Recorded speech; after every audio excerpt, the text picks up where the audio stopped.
All right, welcome back, everybody. Team 1 Esports versus Direwolves, 5th game of the day.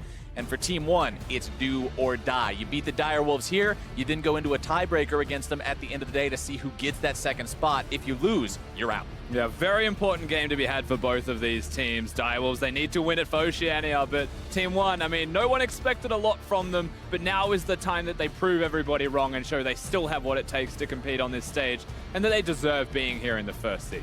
And one thing that I am going to be wondering about for this team, they had a rough game against Cloud9 to start this day off. It was not a close match. It was not a match that the team would feel very good walking away from, but we've talked about teams losing mentalities, especially for the teams that have had a rough opening to play in stage here at Worlds 2017. And for Team 1, you've got to be able to hunker down, put yourself in that right mental state, and be ready to go up against the Direwolves and potentially give yourself that last shot at redemption in the tiebreaker. So far, they picked themselves the Tristana. Direwolves responds with Jarvan and Varus. Yeah, absolutely. I mean, not be tilted is the fair way to come into this game. They brought in Marth, and you're like, maybe things have changed. Maybe the aggressive mid laners are not. No, they just lost very hard. But so coming into this one against Fantix, I mean, maybe Marth still has the ability to showcase his strength. But we do have to talk about the draft. It's smashing its way through very quickly. Things have changed for the side of the Direwolves. They banned a lot of AD carries, but they still gave Tristana very consciously, it seems, for the bottom lane they've constructed for themselves. Yep, they're going to pick up that Tristana. Team 1 also with the Sejuani and the Braum. And we'll see Morgana drafted over to the side of the Direwolves as the last pick of the first half of this draft going into that second phase of the bans. Yeah, they picked their bottom lane in the first 3 picks. They've got the flex of the J4, so as far as I'm concerned, Direwolves, I mean, it's sound. We know the Morgana works. We saw a standout performance from Destiny last time against Team 1 Esports. So far, so good, you'd say, from them. On the side of Team 1, the Tristana Braum, just a really good 2v2. Very sound, but very hard to stun someone against the Morgana, so it's more about the damage that they can put out. Going into this second part of the bans, Direwolves focusing on that split push win condition that Team 1 likes to utilize, taking the Shen off the table. You can see them also having got rid of that Olaf in the first part of the bans, keeping that one away from Forlan. Yeah, and the other one is the Mundo and the Trundle are the 2 big bans that you often see away from Vert through the top lane alongside that Shen, but they only have 1 ban space for one of them. And the question is, will they go for one at all? Because Chippy's big carry player may actually want a Mundo to be his opponent. Yeah, pick the Mundo and then you can deal with whatever you want to take into that. Maokai banned away by the Direwolves. Just not really as much of a split pusher with that one, but just a massive team fighter. Tons of CC comes out from him, a real playmaker, and they don't want that falling into the hands of Team 1 Esports. Gnar banned away by Team 1. They don't want Chippies being able to have that. They'll also take Orianna off the table, wanting to keep that one away from Fantix. Denying the J4 Orianna combo, of course. Yeah. Very much a strong combo, can win games outright. But by taking away the Orianna, you leave open Corki to be seen from the side of Fantix. That would be an interesting world. You ban the Orianna and Orianna's open. We'd have a bit of a problem in Champion Select, but with Corki locked in, that is a lot of magic damage coming in from range. Yeah, it certainly is. So they've got 2 big carries. They've got the Morgana, the J4 to round out the composition. Perhaps a jungler might be what we see from the side of the Direwolves. Something that's a little bit tankier or can help engage would be pretty strong. Well, it's going to be Cassiopeia on the side of Team 1, taking that into the mid lane against the Corki. Lots of sustained damage from both mid laners in these compositions. You're not seeing anything that just bursts you all at once and then doesn't really have a lot left to offer. Cassiopeia, we know that she has a ridiculous amount of sustained damage with the Twin Fang, and Corki's just an AD carry that happens to do magic damage. Yeah, until we get to 3 items, Corki's not going to be blasting anybody just yet, and especially with the last lock-ins that we saw of a Cass and a Galio. Super tanks 4 of the members. Of course, Abyssal Mask is a way you can go for Marth, which is why I say tank. And one thing we do have to mention is Marth is the cast player of the Brazilian players that go in the mid lane. Brewster doesn't play it. He's known to pick up that cast for himself. If they swap. If they swap, exactly. We could see top lane Cassiopeia cheese. Maybe that's exactly how they want to find their 1 win, but it's not going to be. We talk about cheese just on the 1% off chance that they do decide to lock it in, but that's not the choice today. Instead, it will be Vert on that Galio. Not that much of a split push champion, and I'm really going to be watching him this game, Rusty, because we got to see a very nice Galio from Seiya last game. I want to see if Vert can do this. Expectations are very high for him if we're going to compare him to Seiya, but Direwolves on the red side of the Rift get the counter pick. They choose top lane. They pick Fiora into Galio, a matchup that we saw mid lane through CLG, I believe it was, trying to counter it out. And I mean, that's a top lane split pusher now, so probably a better lane for the Fiora to be in that matchup for Direwolves. They set themselves up for success. And this, you said, this is what you want to see from Chippies, right? This is the kind of champion that Chippies is able to win games with. These carries in the top lane. I can't think of a much bigger carry from the top lane than a Fiora. And they don't blind pick the Trundle, they don't blind pick the Mundo, they don't pick something for Vert that might get countered, but they still give him the Galio that won't win this lane outright. However, it does still have a lot of push, a lot of early control, and the ability to allow their jungler Forlan to come through and perhaps impact the Rift. Loading into this game, ladies and gentlemen, remember what's on the line. Direwolves win here. They're moving on to the knockout stage. Team 1 wins here. Well, at the end of the day, they will then be playing another match against Direwolves, and the winner of that match will move on to the knockout stage instead. So Team 1, this is potentially the first step they have to take to making sure their world's journey is not cut short here today. Teams are out of the summoning platform, out onto the Rift. Where are we expecting to see the action early on here, Rusty? I mean, you can look towards many areas on Summoner's Rift for where action could break out, but when you're against the Direwolves, you know it's through the jungler. And in our Schönfire, of course, he's going to be the one that tries to impact the Rift. Right now, though, we've got something cute going on towards the Galio. They've pinged exactly where he is. Morgana's range is about vision range. This is going to be a big reach. If they come up behind him... Oh my god, they are. They're going all the way behind him with the Morgana binding. I think they've done some VODs here. King wants to turn around and make sure that he comes around from the other side. The flag goes through, the binding finds its way on the route down onto Vert. He'll want to get himself over the wall if he can, but he just can't do it. And Schönfire, not in the way we expected, but he does find first blood. Nailed it, just not the way I expected either. Still counts. He gets the first kill. That's 400 gold going to the jungler. He's recalled. He's got both jungle items. He is well equipped through the early stages of this game. And if this isn't I've done my research against one, I don't know what is. A very clever play from the Direwolves, skirting around Vision King. Maybe he's the odd one out here. Was hesitant, but the binding connects, and that's all that matters in the end.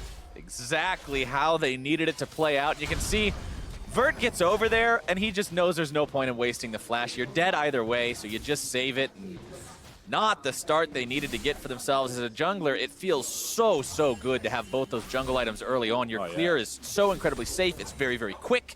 And that's going to put Schönfire in an awesome spot to do what you talked about, where he can be that playmaker, get involved in the lanes, and get these guys ahead. Just that little bit extra experience as well for all of them. A bit of extra money towards the bottom lane. Perhaps that's an extra potion on a recall if they're forced to fight each other and back earlier. And with a Morgana and a Varus playing against a Tristana Braum, there is a very real chance that fights break out every time a binding connects, or every single time Braum hits a Q. The auto attacks that will ensue mean that there's a lot of fighting to be had down there. Same thing applies top lane. Of course, Chippies doesn't necessarily control minions, though he is now due to the first blood. But he also has kill threat, so he will be fighting and trading health actively. Trying to go for that vital on Vert, just barely missing out on it. Doesn't quite get far south enough to be considered in the correct angle to proc that one. But one player I'm going to be watching a lot this game, because I think he has a ton of agency up against the enemy team, is Destiny on this Morgana. With those black shields, you can stop a lot of what Forlan and Marth and Vert and even Redbird are trying to do with these CCs, and proper timing and placement of those black shields I think will be huge. I think frankly he is the game changer regarding exactly that. Who he uses the black shield on, when he's using it, and what it's for is going to be something that we do look towards Destiny. So I agree, I'm going to be highlighting him just as much as yourself, as this is a dive top lane from the looks of it. Oh, this could go very well or very poorly. A lot of damage down on Vert here now. The stun comes through. Schönfire getting himself the kill, but he drops in the process the flash a bit too late. And that's really unfortunate for Schönfire having the flash late. I think the taunt from Vert was enough to secure that one. So he actually gets a trade. He'll be happy for it, but you have to look at what he's missing throughout all of this as well. The minions crashing, the teleport force. Schönfire does lose double buffs, but he still gets the Balmy Cinder because he collects the kill. Forlan hanging out on the bottom side of the enemy jungle. Drops a ward down there to sort of keep an eye in case Schönfire decides to come towards this part of the map. Black shield down onto King. Explosive charge finds its way into some more damage as he loses about half his health overall. Direwolves breaking even across the board in terms of farm with a slight edge here in the top lane, but you would hope there was a slight edge considering how many minions collided into the turret of Vert as he died. He was only able to go back and buy himself a cloth armor and ruby crystal as well. Not the most convincing buy. A couple of long swords there for Chippies. continue to build that damage up. But he didn't go Mana Crystal, so I'm happy about We're happy that we at least don't have the Mana Crystal for nothing start again. Exactly. So, I mean, he's got items. They're not great items. He's against the Fiora, who, to be fair, doesn't have a lot himself. Chippy's just with the 2 long swords. And teleports have been used by both of them respectively. You want a Galio to get around the rift and impact everywhere, but we all know that that's just a fleeting hope and never going to happen just because of this lane matchup. Good job interrupting the second part of the Justice Punch there. A lot of players have learned to do that against Galio, where you walk up during his dashing backwards animation to make it so he can't complete the second part of that dash forwards. Good job, good awareness there from Chippy's, making sure he positions himself between his opponent and the desired direction of escape. As bottom side, the Dire Wolves backwards. Absolute just jumping absolutely forward to find as much damage as possible. These guys know that they have got to flex those muscles this game. King takes another auto attack on the way out. And honestly, that trade doesn't go that well for Team 1 Esports. I admire the aggression nonetheless from watching them jump forwards towards each other just to trade, knowing that they didn't have one cooldown. So aggressive, successful because it wasn't negative, and they're able to trade equally. We also have to point out again, it's the Ardent Sensor for the bottom lane of King and Destiny against the Ignite of Redbird. This early into the game when there's no Ardent Sensor, the Ignite does have kill threat if you're able to play it out accordingly. So they're playing aggressive, trying to use that summoner spell perhaps, which is why they're always going forwards, because it does damage. And you also, if you're Team 1, want to find some kind of a gold lead somewhere, because since you're a non-coin support item versus a coin support, you're going to have less money. The coin just earns you more gold. So as this game goes on, the support is going to be outclassed. Redbird is going to be outclassed by the economy of Destiny simply because of the choices that they've made. But if they can get the kill, it'll all pay off. If they can get themselves in a spot where they're just owning this lane. But for now, King and Destiny are sitting comfortably, honestly. And they're just holding on, which is, again, what the Direwolves bottom lane is expected to do. But you look towards Absolute, more so than just a go equal in lane type of guy. He wants to push the turret down. He wants to control the 2v2 lane. And actually wants to be a hard carry for the side of Team 1, which is something that he has been throughout the regular season alongside Redbird as they support him.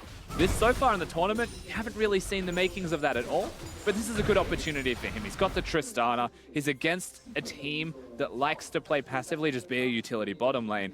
He can carry. And he needs to, and so does Marth. They only have 2 damage dealers on the side of Team 1. You've got 2 damage dealers and 3 big meatballs in the front. Those meatballs aren't going to run over people on their own. The Cassiopeia and the Tristana will both need to be relevant in order for them to stand a chance against the Direwolves in these larger fights, when the Direwolves do have more damage threats. You've got a Jarvan who, although he will likely be building mostly tank, still has some burst threat onto a squishy target. You've got a Fiora who is Fiora, can do percent HP. There's a lot of carries and a lot of always going to be a damage threat. Yeah, no, there's a lot of carries on the side of Direwolves. That's absolutely true. If we're going to compare, there's a lot of tanks for Team 1 in comparison, but ultimately, tanks that get ahead tend to stay ahead, and they tend to do damage. So Team 1, the early game, as you mentioned, actually maybe even more important than we first realized. Redbird and Forlan really wanting to make a play here. They do find the Glacial Prison coming down. The Miasma not quite in place in time to keep Fantic there. Good flash away. Vert trying to get underneath the turret, still make the kill come through, but it's a bit audacious as Team 1 commits a lot of resources for only a flash. That was a big commitment from Vert. He doesn't use the ultimate. He doesn't go towards his teammates that are engaging. Instead, he chooses to flash over the wall and dash into the turret. So he takes a lot of his health in damage, and Chippy's is just freely farming the top side. What I will say is that was a really good use of teleport timings and exploiting that fact for the Brazilian roster, knowing that Chippy's didn't have his just yet. Things are starting to change now. Chippy's takes a lot of damage from the turret there. He does a good job riposting the Justice Punch, but the problem is with riposte, for anybody who doesn't know, it doesn't block turret shots. No, it does not. The one thing in the game that it doesn't make you immune to. So when you're doing the riposte underneath the turret, when you've already drawn the aggro, you are still going to take quite a lot of damage, which puts Chippy's where he is right now. A little bit under half HP. Vert continuing to trade with him. There he goes. A grand challenge has been issued. Very nice riposte stun. Oh, he's got it. Vert with the outplay, however. Chippy's had his flash available, but he's not going to be able to do it. One turret shot is all it takes to outplay your opponent here. Vert, MVP turret is Schönfire. Schönfire potentially getting caught out as the enemy invades his jungle, and honestly, Vert with the Bramble Vest, big pickup against Fiora as well, stops a lot of the healing. Remember that Lunge procs the on hit effects, meaning it procs the grievous wounds, so you don't get as much healing from your vitals. Yeah, certainly true, and of course, by rushing the Vamp Scepter, which was the first item of Chippy's, doesn't go as planned. This was a nice riposte, he goes for it, but from there, there was already no chance of a kill, to be honest with you, once all the cooldowns were there for Vert. He was against the wall. The one vital that he needed was never going to be connected and hit at all, but he still commits to the kill. He thought he had enough damage from just the 3 vitals and an auto attack reset. He gets knocked up, tanks the turret, he goes down. It was well played by Vert. You've got to hug that wall. You've got to make sure you protect yourself from the healing from the Fiora ultimate, and he did just that. Chippy's now 0-1 and 2 on this Fiora, still with a CS lead for himself. You can see Vert, after the Bramble Vest, not going all the way for a Thorn Mail or anything like that, instead going to be opting for that Righteous Glory. Wants to be a team fighter this game. Normally we see this guy on split push duty, but this time around, you have to switch things up a little bit as Team 1 moving towards that first Infernal Drake, and they'll grab it right as the clock crests 10 minutes. That was a bit of a tongue twister, but we got through it anyway, and that means they got bonus damage on this team, which could be useful, like you said, if this team gets ahead with the tanks, how the tanks can do damage with a lead. Could be the difference between getting the burst they need onto the value targets or not. Unfortunately, whilst they are doing well, getting kills, starting to match what the Direwolves have, they are by no means close to ahead, even just through the gold difference that has started to stretch out through CSing and laning. Oh no, Forlan taking a lot of damage if he sticks around. Manages to dash himself over the wall and avoid most of that. Fantix with package up and ready. You've always got to play respectfully against the Corki when that package is available to cast. We know how much playmaking is possible if you find the opportunity to use that one. So Team 1 will just be playing off the back foot until it expires. And that's what the Direwolves were doing as well. Of course, by having the package, they bring Schönfire towards the bottom lane. They clear vision to give him a clear path into the enemy jungle, knowing that Forlan was nearby. In fact, even stopping the recall of the Sejuani. It's a good play. They're able to slow down any kind of tempo that one were looking towards. And now maybe moving towards the Rift Herald or something of the likes, as there's no Drake objective to be seen. Fantix continuing to farm himself up very effectively here in the mid lane. No. I don't think you can. He's spending a lot of time just hovering near the Raptors. There was a ward placed by Cassiopeia, but I believe just at the end there that would definitely deter it. Fantix has 20 CS up over his opponent. At 11.5 minutes into the game, he's at 116 farm. The man knows how to make sure his economy is topped off. Let's just say I first casted Fantix back in 2015 in the second half of the split, back when taking Raptors was normal.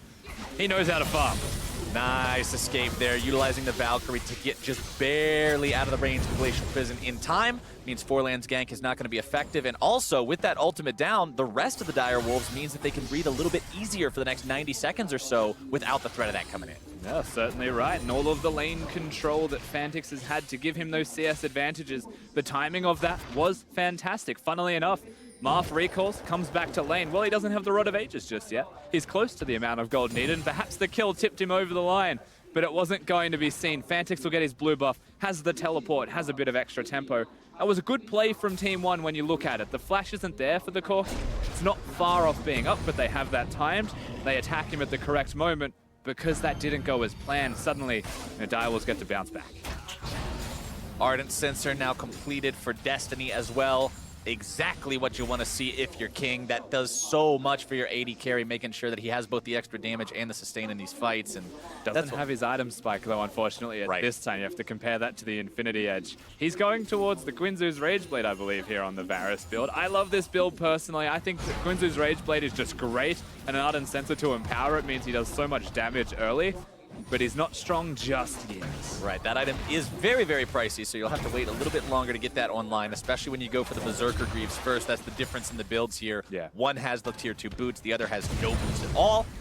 So it delays that just ever so slightly. Always got to be aware of exactly what's in your opponent's inventory and where those power spikes are, Ardent Sensor or not. And that's interesting as well. It doesn't go towards the boot, straight into the Infinity Edge, which is granted a lot of damage, but he's with a Braum that is going to be very reliant on hitting those slows so that they can get the stuns. But when Absolute is so slow, is he going to be able to even get 4 auto attacks off? Or are they just going to walk away? Looks like right now they're going to be settling with walking away on this one. Content with farming up. And we know that Tristana will scale into this hyper carry beast as the game goes on. You've got the range, you've got the damage, you've got the attack speed steroid. but it's all about getting there. They've got plenty big of a front line to keep them protected, but there will be a lot of CC on the side of the Direwolves to threaten. This is still a really big window of opportunity, rather, for Team 1. Galio's got the items. They're engaging. All right, here we go. Direwolves looking to find the fight here onto the bottom lane. Absolute going to be taken down before anything else goes out here. Double kill over onto the AD carry from Direwolves, as now they're going to be chasing down the remaining members of Team 1. Destiny looking to maybe find a binding. Forlan getting himself away in time, and that was way, way too ham from Team 1's AD carry. Both teams wanted to make the exact same play at the exact same time, and now Marf is caught. Trying to use the Petrifying Gaze, but he's not able to find the petrifying part of it. He's got the teammates nearby to potentially still find the kill, and they do. They grab the return damage against their opponents. Marf grabbing the kill credit for that one as the Direwolves continue to push up the bottom side now, both bot lane and top. Trouble here. Remember, the Chippies does have the ultimate. He has the blue buff as well. No ultimate available onto the Cassiopeia. Pops off the repose, trying to keep himself alive. Binding comes through. Chippy. Marf gets taken down. Chippies with the damage, but now he's in a 2 versus 3. Schernfire showing up, trying to even this fight out. Destiny tries to keep him alive with the black shield so he can get away from the CC in time. Redbert fires off the winner's bite, doesn't find anybody with it just yet. Chippy's still trying to get away on this one. Oh, he's out. Tagged up, wants to take the blast cone, and Meme Plant to the rescue. He escapes. And that looks like a really bad position for the Direwolves, but they're able to get themselves out with just King going down ultimately in the end. We get to see the fight that precursors all of this in the first place. King finds Redbert. Redbert has no health, but he also has Forlan coming and Marf. However, they did not know Schernfire was going to be there that quickly because both teams were making the exact same play. Fantix, Chippies, they teleport to the same ward. They were ready to go. Both teams were ready to react at the exact same moment, but one team has an extra teleport. So the fight happens. The second fight breaks out. King's going to have to be the sacrificial lamb from this. After a good riposte from Chippies, they still trade. Somehow in a situation where they had no right to do so. And then Chippies is able to actually get himself out alive. Yep, walks out thanks to the black shield. Otherwise, that Winter's Bite would have sealed his fate. Or he would have just sidestepped it anyway. Yep, even dodges it.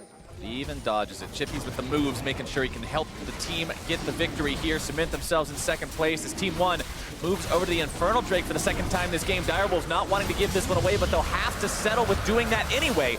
Vert now on the front line, exactly where you want your Galio to be, able to find the taunt onto 2. There comes your lockdown onto King, bursting him down. Team 1's able to find the AD carry. Now can they look for more? Schernfire barely hobbling away from this one, but that's a big victory for 1. Yeah, not just the AD carry, the Drake's going to be theirs as well. It looks like the next Drake's also going to be an Infernal. This is my kind of game. This game's going to get hot.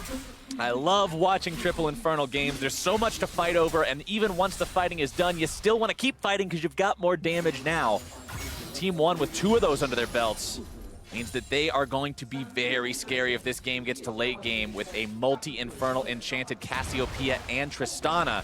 But one thing I'm a bit worried about, Rusty, is Absolute has shown a complete disregard for his own safety so far this game. And if he has one of those types of moments as this game goes on and as we get towards the end game, that could be a disaster for his team. He's got to make sure he's minding that position. It seems like Absolute's got his goals, and he's aptly named given how he goes towards those goals. Like, they are a definite. Like, he has to have those. And it seems like in this one, it's going forwards. He has to jump forwards. He has to try and find the damage and get the kills. He's against a Morgana Varus that can lock him down, a Fiora that can 100% kill him. And with these reckless jumps forwards, they've been working so far. I mean, he's only died once. Maybe things start to change. The real question that we have, though, is the Herald's going to go down. Is Chippies is also a big win condition that's starting to find those kills, starting to get those items. Galio can only hold on for so long. Righteous Glory is not much of a 1 versus 1 item. It's an amazing setup item. It's an amazing initiation item, team fight item. It's great at all those, but surviving against a Fiora 1 versus 1 is not really in the wheelhouse for Righteous Glory. So hopefully for Vert, he can get some more tank ability coming in soon. Speaking of tank ability, you'll see the Knight's Vow done soon on Schernfire, which means that much more tankiness for both himself and whoever he decides to attach that to, whether it's Fantix or King. They're about to find Destiny. Destiny face checking into the tri-brush here, starts to take a lot of damage. Absolute Forlan closing in on this one too. Schernfire trying to walk his ally out. He's the one who gets stunned, and they should be able to bring him down here. Absolute grabbing the kill credit. Yeah, they lock it up. So bit of disrespect from Direwolves walking towards the top lane through the tri-bush. No vision there, and suddenly the kills do go down. They've got blue trinkets. Unfortunately, it's not going to save the structure. So Team 1, they bounce it back. It was a 4K gold lead. That's shrinking even more. Gonna be down to just about 2K after they grab this tier 1 turret, even up that turret count. Remember, they're still in charge of Drake's 2-0. They're up in kills 1. But they're still down in gold overall, largely to the fact that they're losing the farm pretty heavily in both solo lanes. Bottom lane and jungle very, very even. I think fundamentally it's just because Team 1 have really asserted themselves as we're trying to play like a team. And it is working, granted. They've got that extra kill. They're starting to get turrets. They're making picks. And they're doing all of these things well. It's just that they're losing the laning as a result of it. They've got a Fiora counter in the top lane. That's probably a CS difference you would expect. But Corki into the Cassiopeia mid lane as well. He's walking to places where teleports get him there quicker. Fantix just has that one extra wave. He's just controlling that mid lane, even against the hill with a teleport of his own. And the teleport tempo gives you maybe 6 CS to 7 CS in advantage. Not a number this large.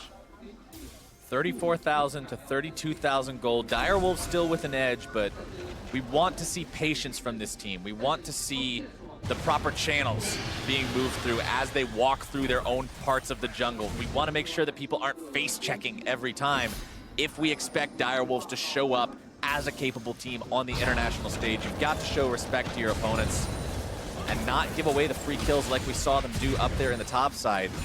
See what they can do now with the blue buff here on the Corki. Forland jumping in, gonna be rooted up. Nice binding coming out from Destiny. Will they continue to take this one forward? Stun up, out onto Schernfire. He's gonna be in some trouble here. Flashes himself away. Fantix caught on the other side of the miasma. Valkyrie's over the wall to stay safe.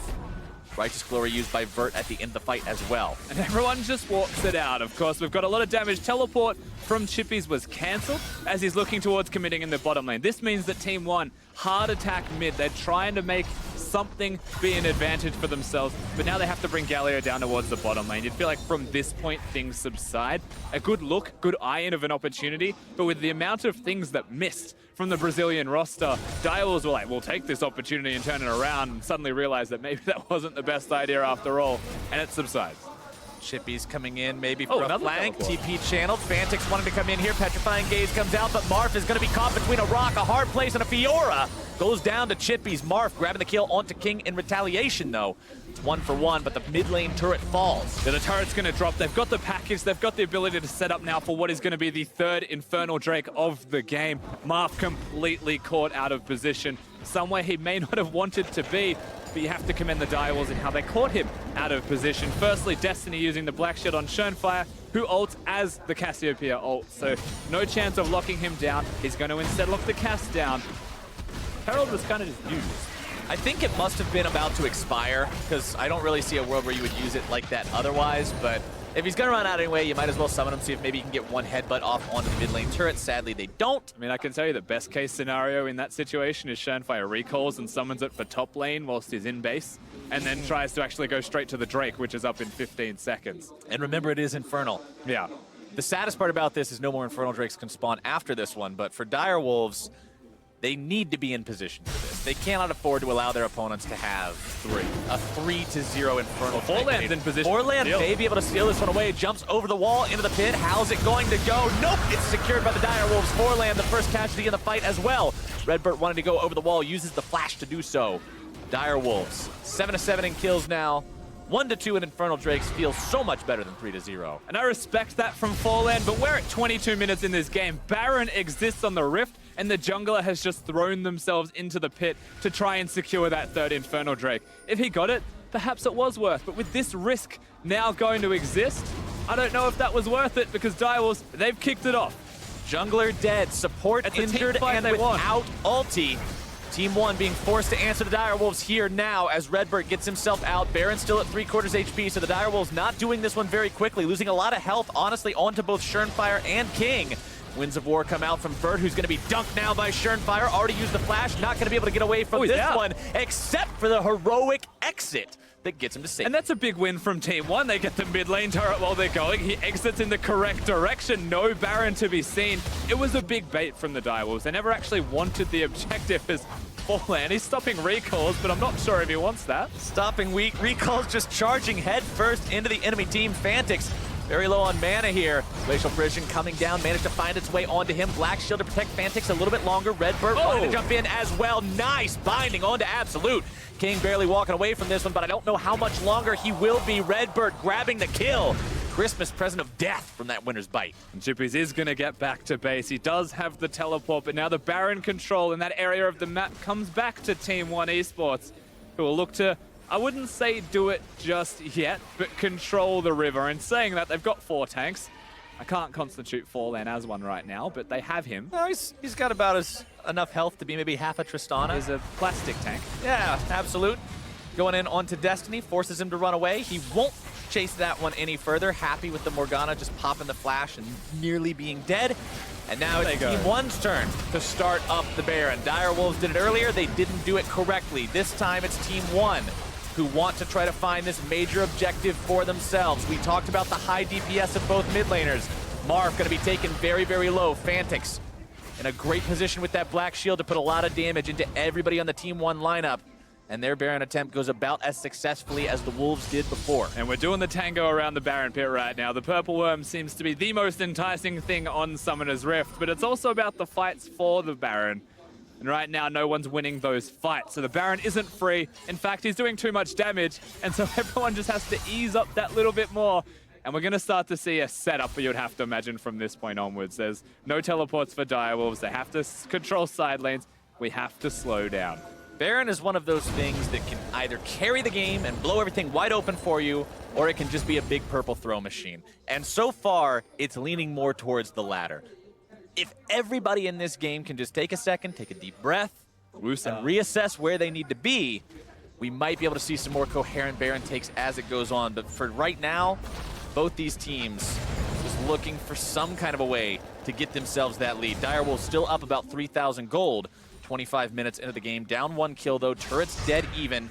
No tier 2s taken yet, but all tier 1s dead across the board. Schernfire in a little bit of danger here, but Black Shield keeping him away from the CC, and there's that agency we were talking about for Destiny. Being in the right place at the right time with the right shield means you can keep people alive. But now Chippies, the man in trouble. The CC coming down. The damage comes in from both Marf and Absolute. That Fiora is not getting away today. No, not at all. Of course, they're pushing the bottom lane at the same time. Direwolves, they've got more than one agenda here.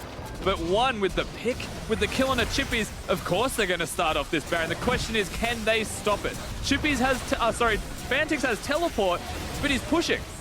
Fantix still pushing in that bottom lane, not using the TP yet. Now coming in, King throws the ulti into the pit. Baron is very low. Schernfire goes into the pit. It's secured by Absolute. And Schernfire ends up giving away his life for the try. Fantix now escaping from Vert, who utilizes his own TP to make it there to disrupt the Direwolves' attempt. Team 1 finally secures that Baron. And it all starts because they get the pick again. This is the 3rd pick we've seen revolving around the Baron area. This one's successful and well-timed. There's a lot of health still there for the one roster. And Chippies just out of position. Doesn't have the vision to be where he was.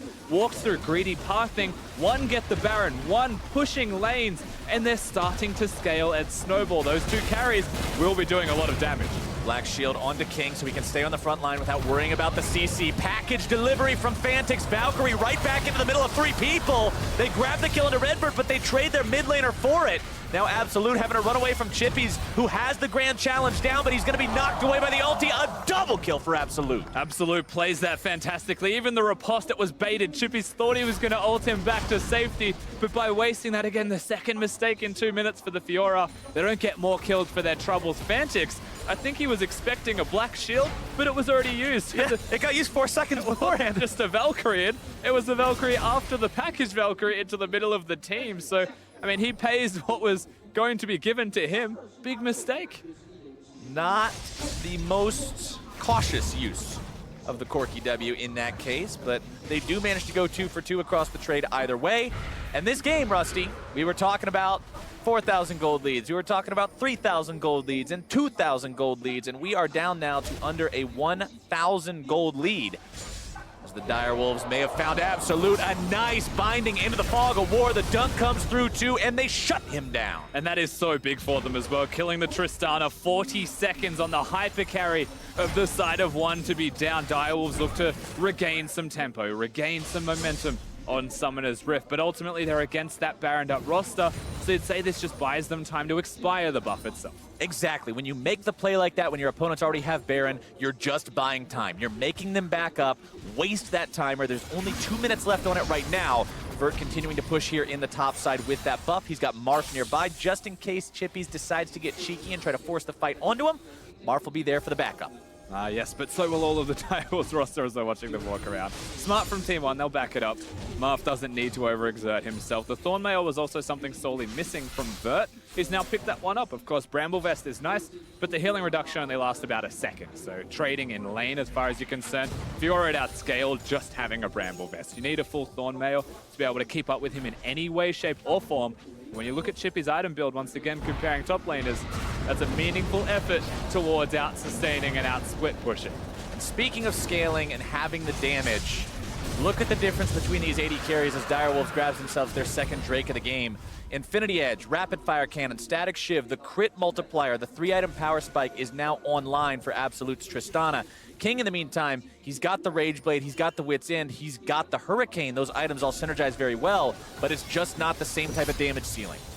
Yeah, it's not going to be the same amount of damage, but of course having that Wit's End means that Fantix will be doing just that little bit more with his magic damage crits that start to come across, and he's getting close to that 3-item point himself. So, I mean, Direwolves, they're very different power points compared to that of Team 1. You are looking at a much more, let's say, standard composition with the 3 tanks in front of the 2 carries. Front-to-back team fighting is the name of the game for the Brazilian side. Direwolves have to be a bit more creative, you would have to imagine. Let's see how they deal with this situation now. Varus definitely attacks plenty fast once he has really that build, does. so that always feels really good, but what would feel even better is being able to win this game and punch their ticket to that knockout stage. Remember, that's what's on the line here for the Direwolves. If you win here, you don't have to play anymore. This gets you into the next stage and sends Team 1 home. For 1, if you win, you pretty much got to have a rematch right after. Black Shield blocks away the Glacial Prison, so they don't really find the setup they were looking for right there. Team 1, despite the fact that they are down slightly in gold, they're up in kills, and they're the ones with the momentum. They're the ones that have the Direwolves scared. Look at where the wards are. So many forward wards in enemy territory from Team 1 as Direwolves just cautiously walk around, always aware of what's in every bush. What's crazy is there's a lot of deep vision from the Direwolves to teleport towards if they want, but they've got a Fiora, so they're most likely not going to use them unless the package is there for Fantix. But you're correct, the vision from Team 1, you can see the 2 control wards yet to be cleared out. They will very shortly. Very well done. However, they're controlling the bottom side of the Rift. There's no Elder, there's no Baron. You're really looking at this moment in the game as just a big lull. They want that next big objective to fight towards, and right now it looks like Fantix is the objective. Fantix being collapsed on by multiple members, flash into the Glacial Fissure, and the damage from Absolute is absolutely enough to take him out. Fantix falls for the 3rd time this game. 0-3 on the mid laner for the Direwolves. Not what they need him to be doing this game. We've seen some audacious Valkyries, and we've also seen some careless positioning like you just see in the top lane there. You've got to respect where these guys can be. We just got done talking about how it's Team 1 who controls the tempo of the map. It's Team 1 putting the vision down in enemy territory, and you've always got to be mindful of where they can be. Yeah, they have the control. They have the ability to move forwards, but right now Marth seems to be the target. They're trying to trade. Flash blown there. Shurnfire trying to go even further on that one. Top lane's being pushed in. Really crazy decision. The priority from Direwolves right now just seems to be in the wrong place in the completely wrong time. Absolute plenty of damage on this Tristana. They push through the tier 3. They'll push into the inhibitor itself. Direwolves trying to make their way back up here. Fantix will be alive in 3 seconds. The Wolves want to collapse. They want to punish this. They still don't have their mid laner. Shurnfire trying to initiate onto Vert, but that's not really the guy you want to start this off on. Nice Sejuani ulti onto King. They've already found the enemy AD carry, but they lose their Galio. Chippy's having to run himself back. Absolute still alive. Marth still alive. The damage dealers on 1 are there. Binding fired off, not finding its way onto the mark. Fantix has package ready for delivery. Wants to try to use it. Sejuani separated from the rest of the team, but that's not the target you jump on. Direwolves loses their inhib, they lose their tier 3, and they only trade 1 for 1 after. Now they're gonna lose Shurnfire if they're not careful. Absolute wants to go over the wall. The flash for the stun. They're still going. Forlan now also setting up the damage and the moves on to Destiny. A double kill for the 80 carry from Team 1. Direwolves, their situation is looking worse and worse as the clock moves forward. Team 1 now caught up in gold. Baron spawning in 3 seconds. Yeah, Destiny dies for the sins of Schönfire, but Schönfire's positioning is ultimately why Baron also goes down. Team 1, they found the momentum, and they've actually carried that momentum through the top lane inhibitor. Theirs for the taking. The picks in the jungle straight afterwards also going to be theirs. The major objectives that follow after that. And there's very few ways you would have to say that they lose the game from here on out because they have complete control. You have a 5.5 item Tristana that's 7, 2, and 3 with 316 farm. There's your win condition, fulfilled and shining in all its glory right in front of you. All you've got to do, Team 1, is put all 3 meatballs in front of that Tristana for the rest of this game. Make it impossible for Chippies and Schönfire to get on top of that value target. And that's what they've done so far. Absolute. I was a bit critical of him earlier, saying that he seems very, very aggressive in his decision-making.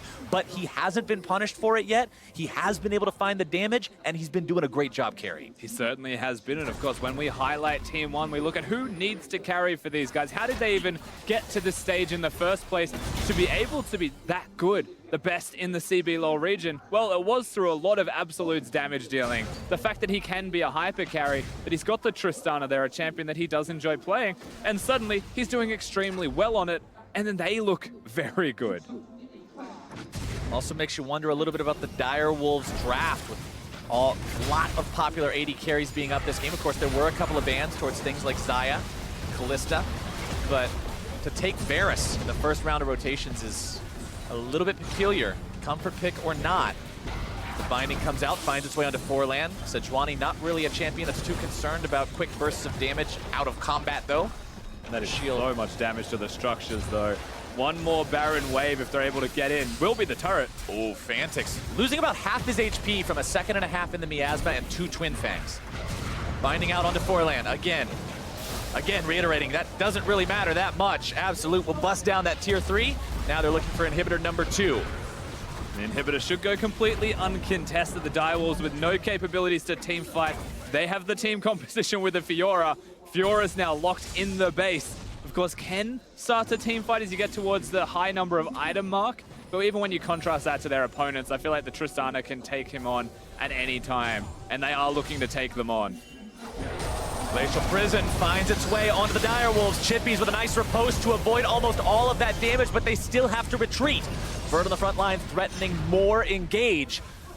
Elder Drake is live, and with Team 1 having just forced the enemy back by taking half of the health away from Fantix, they may look to go for this one. Marv spits the miasma over the wall, not quite getting it all the way into that escape path for Chippies. Chippies' riposte, honestly, was beautiful when he got caught out in that initial fight. If he hadn't riposted that the way that he did, he surely would have gone down. And now they've got Fantix in the top side of the map, so Team 1 can start this off. He's going to have to teleport, but they'll just kill the Corki. All right, here we go. TP used. Fantix on the front line, knocked up into the air, has to utilize the QSS, trying to keep himself safe, trying to do the damage. Unstoppable for Absolute's Tristana. He finds a double kill onto Schönfire now as well. King gonna be taken down next. A triple for the Trist. More damage coming through. Marv grabbing the kill onto King. Absolute stays alive, and it's a clean ace for Team 1. They take them apart, and now the game will follow. So Team 1 Esports, they force the tiebreaker against the Direwolves. Oceania does not get the free run straight into the playoffs. Hope stays alive for the CB LoL representatives. They will get their shot at the tiebreaker. They will have one last chance to prove they get to go to that knockout stage, to prove they belong here competing even further at Worlds 2017, and they have got to be both ecstatic and relieved at the outcome of this game. And to show they have what it takes to compete on this stage right now, taking apart the Direwolves. Remember the last time these two teams faced each other, the Direwolves smashed them. Something that you may not have expected, but it happened. So to see this bounce back from Team 1, to see them lose so heavy-handed to Cloud9 before this game today, still a very good showing from them, very much commendable, and you'd have to be happy if you're a Brazilian fan after that. And we talked about attitude going into this game, Rusty. We talked about being able to have the mental fortitude to lose 3 rough games.